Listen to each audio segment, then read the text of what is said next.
you have a chance of winning a championship. You gotta believe first, for sure. You gotta have that belief in your group. Yeah, and I think it changes it has to everything. Be everybody, for sure. It has to be everybody on that same page. And if you don't have the group, if your superstar doesn't believe it, then it's going to trickle down. If your role players, everybody has to be on the same page. Everyone has to believe it. And it starts with your stars. So yes, I agree with you 100% on that. And it's all about his approach, his attitude, and figuring out, because he is talented enough and he's a good enough player to, even at this age, to find pieces and to believe and make his team believe, because he's won games without Kai, he's won games without James, he's won games without Ben, and he's beat some really good teams, and he can beat some teams on his own or with, you know, the help that he has there. He's talented enough to do it because he's KD.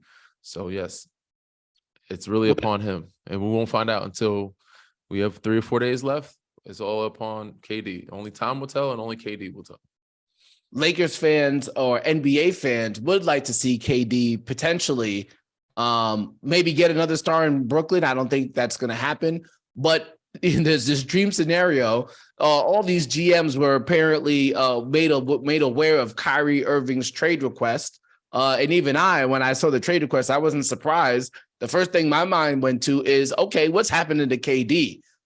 There's a world where some people are trying to play virtual GM and send KD to the Lakers because why not? You know, it's somewhat feasible because there are salaries that can be exchanged, but the Lakers don't have enough to make that happen. I bring up the Lakers one more time because you are about to see history Tuesday night, potentially, Danny, or Thursday night, as LeBron becomes the number one player all time in points scored, passing Kareem Abdul-Jabbar.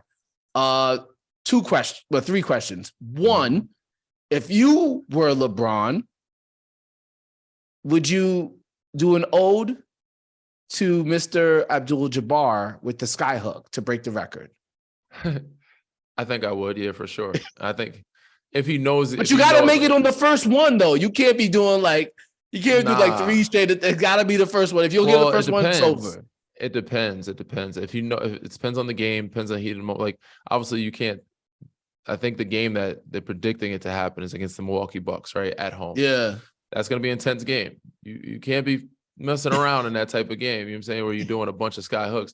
Now, if you're close and obviously you're up 20 or you're down 20 and you have, 2 points to score to break it, then of course, yes. But I think you just play your game of the way he will. But if you can do it, cool. Yeah, I think it'll be a dope thing. Either way, I think the best possible way for him, if he'd want to break it, is just at home in LA, so the fans have something to celebrate, which would be cool. So we'll all be a part of history. We'll witness it. We'll play against it, with it, myself, the people around us, not you, but me. I've been able to witness it multiple times over, the things that he's accomplished. I've been able to play with him, play against him. And it's going to be a really dope thing, to see when it happens. So hopefully the fans embrace it. They enjoy it. They celebrate the way it's supposed to.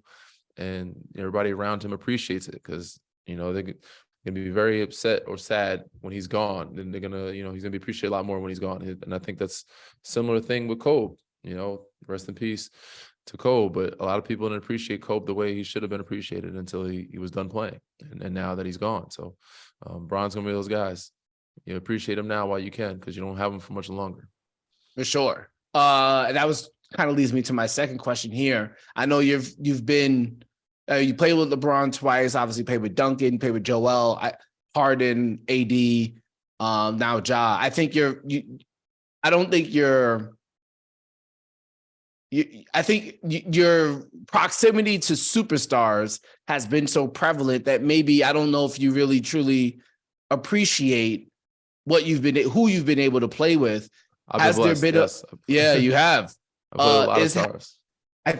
I think Tuesday or Thursday night, whenever it happens, I think if you're watching it, I think that'll be one of those moments you'll probably kick back and like, dang, I actually won a chip with this dude. That's kind of crazy, right? Maybe so. I'm not the one to reminisce usually when the season's over, but if I don't have we have a game though, I think Thursday. We play Friday, sorry. So we don't have a game Thursday. So if I'm watching it, if I see it, and I get a chance to reminisce a little bit, I'll probably reminisce but I think most of us will reminisce or talk about it or really think about it or hone in after the season, or when he's actually done playing and his career's over, because he's going to break this record and keep scoring. He's going to keep playing.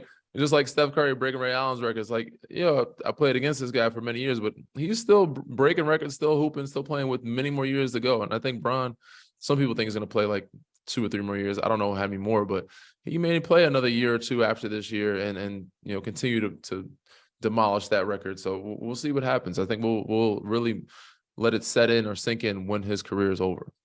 All right, last question. You're on that court Thursday. Let's just say you're playing against the Lakers. What's in your mind as LeBron is potentially going for history? I don't think you're probably not the primary on him. Let's just say that's probably Dillon Brooks. Yeah. But if you get switched on him, what's in the competitor Danny Green's mind? I mean, I'm obviously trying to get him to stop him, not let him score. But if he somehow gets an angle or gets an edge on me, I'm fouling him and I'm making him earn it at the free throw line. That's with any player. It doesn't matter who it is, but for sure, I'm not giving up a dunk, a layup, or something easy. He's gonna, and I think there is a time where he did score like 30,000 points on me. It was like a step back jumper, which was a tough shot. You let that one slide. Yeah, I live with that one. So I'm playing defense. I'm playing. I'm not trying to let him break the record on me. I mean, obviously you can break the record on somebody else, but it was on me. I'm gonna foul you. I'm trying to get a stop.